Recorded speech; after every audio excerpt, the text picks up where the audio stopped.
जय श्री राम। हमारी कुछ मान्यताएं परंपराएं ऐसी चली आ रही हैं जिसको हम आज भी मान रहे हैं, आज भी उसको जिंदा रखे हुए हैं। और उन परंपराओं की अगर बात करी जाए तो किसी भी धार्मिक ग्रंथ में उनका नाम नहीं, कहीं भी जिक्र नहीं आया, लेकिन परंपराओं को हम आज भी मान रहे हैं।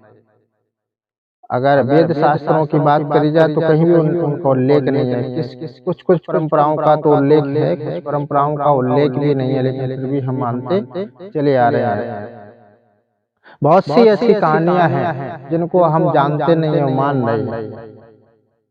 ऐसी मान्यता है कई, और उनसे पूछा जाए कि इस मान्यता का कारण क्या है, जो लोग मान रहे हैं तो उनको ज्ञान नहीं है। लेकिन उनसे अगर कही जाए तो वो मानते हैं, कहते हैं हमारे पूर्वज मानते चले आ रहे हैं, ऐसे हम मानते जा रहे हैं, लेकिन कारण उनको पता नहीं है।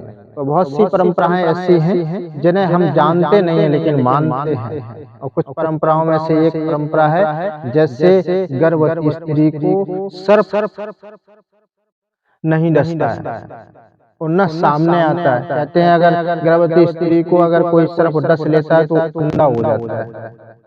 और कुछ लोग कहते हैं कि गर्भवती स्त्री के सामने तक भी सर्प नहीं जाता, छाई भी नहीं पड़ती। बोले क्यों? बोले वो अंधा हो जाता है, इसलिए सर्प पहले से ही अलग हो जाता है।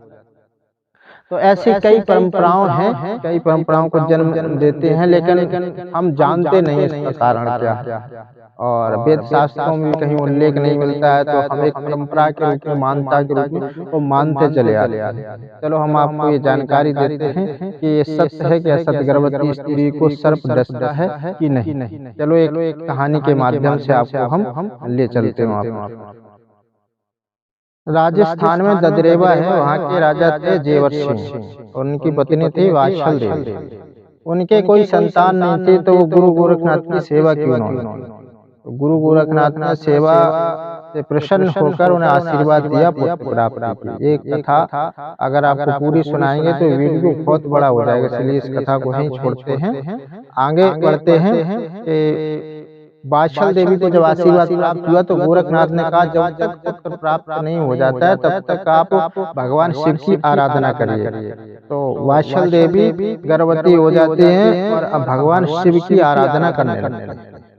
तो भगवान शिव की आराधना में लीन जब होते हैं तभी वहाँ पर दो सर्प आते हैं, नाग नागनी, और वो वहाँ परेशान करने लगते हैं। बार बार जब परेशान करते हैं तो उनकी तपस्या बार बार ध्यान भंग हो जाता है वात्सल देवी का। तो गर्भ में जो शिशु पल रहा था उसने उन नाग नागों को श्राप दे दिया। क्या दिया? सारे नाग वंशों को ही श्राप दे दिया कि अगर किसी भी गर्भवती स्त्री के पास अगर तुम जाओगे तो आप अंधे हो जाओगे। तो तब से परंपराएं चली आ रही हैं। अब आप ये सोच रहे हो इतना बलशाली शक्तिशाली शिशु कौन था जिसने गर्भ में ही श्राप दे दिया? तो ये थे जाहिरवीर गोगा जी, जिनका राजस्थान में कई जगह स्थान है, मंदिर बने हुए हैं। तेजा जी, जाहिरवीर गोगा जी, इनके नामों से बहुत जगह स्थान बने हुए हैं। तो ये शेष अवतारी माने जाते हैं, शेषनाग अवतारी माने जाते हैं। तो उन्होंने नागों को ये श्राप दिया था कि अगर किसी भी स्त्री के पास गर्भवती होगी, उसके पास पहुंचोगे तो आप अंधे हो जाओगे। तब से परंपराएं चली आ रही है। आपको हमारी जानकारी कैसी लगी कमेंट में जरूर बताएं। जय श्री राम।